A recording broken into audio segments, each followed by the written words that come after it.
Kamusta kayo?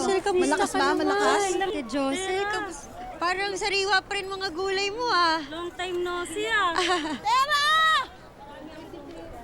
Kapitana! Kumusta? Kayo po ang kamusta? Mukhang napapadalas ang punta mo dito ah. Kapitana, syempre gusto kong dumalaw-dalaw dito sa inyo. Dahil gusto ko po kayong makita lahat ulit. Miss ko po kayo eh. Masaya po ako na wala na pong nanggugulo sa atin dito sa Distrito 6. Paano hindi kami sasaya? Merong simula nung dumating yung si Sir Elmo. Aba, paano yung tulong sa amin? Idol. Elmo? Oo. Ang dalas nga niya dito. Pag-iit. Hayaan mo, pag dumalaw ulit dito si Sir Elmo, ipapakilala kita. Alam mo ba, pareho kayong napakabait at matulungin. Parehong-pareho. Teka. Laki na nga po ng pinagbago dito po, no? Teka.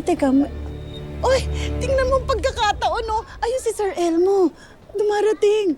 Sir Elmo!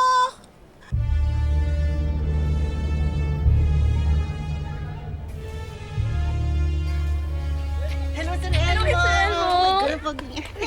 Thank you.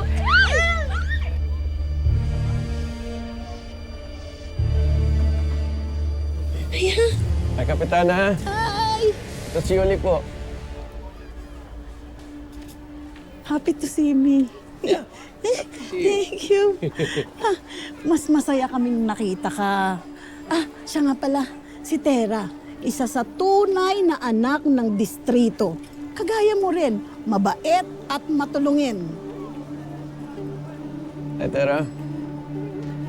Kamusta ka? It's great to see you again. Kamusta po, Sir Elmo? Come on, sir. Elmo na lang. Magkakilala kayo?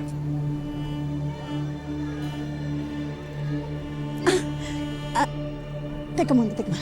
Maalala ko lang, Sir, meron sana ako ilalambing sa'yo eh. Baka naman pwede mo kaming tulungan dun sa flood control project namin. Kasi panay ang punta ko dun sa munisipyo, parang sabi nila, wala nang budget eh. Oh, Kapitana. Nalulungkot na nga ako, Tera. Don't worry. Uy, Sagot ko na yung proyekto niyo. naku, Sir Elmo, ang dami mo nang naitulong sa amin. Naku, nahiya naman ako. Sabi ko, thank you, Tera. Tingnan mo, ang laki. Sabi ko sa'yo, matulungin yan eh. Parang ikaw eh. Ay, salamat talaga. Maraming salamat. Tingnan mo. Diba?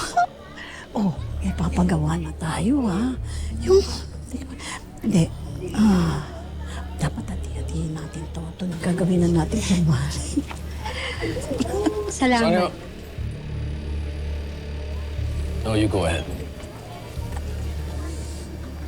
Gusto ko lang magpasalamat. Salamat po, Sir Elmo, dahil tinulungan po ninyo kami mga taga-distrito. Elmo. Elmo lang. Tapos sa barangay. And don't worry about it. Elmo. Hey, would you know if may restaurant na malapit dito?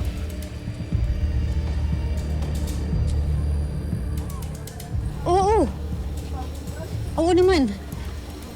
Marami. Magpapasama sana ako if that's okay with you.